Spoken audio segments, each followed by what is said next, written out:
Share না করে থাকে তাহলে ওকে অবশ্যই রেসিপি দিতে বলো। বাড়িকার ভিডিও করবে না।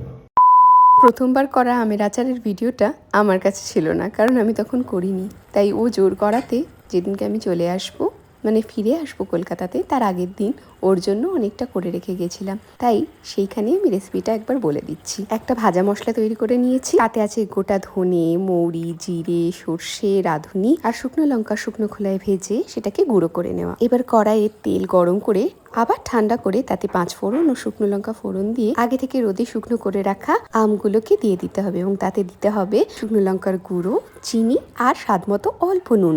নামানোর আগে ওই ভাজা মশলা ছড়িয়ে দিতে হবে। এটা আমাদের সোহিনী রানী বানিয়েছে আজকে আচার, আমের আচার।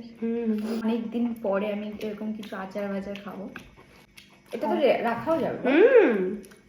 টেস্ট করে দেখি।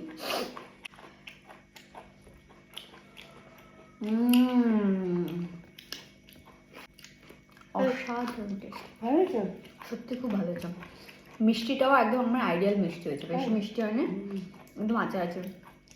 দারুণ হয়েছে বন্ধুগণ। যদিও রেসিপি শেয়ার করে থাকি তাহলে অবশ্যই তোমরা বানিয়ে দেখো।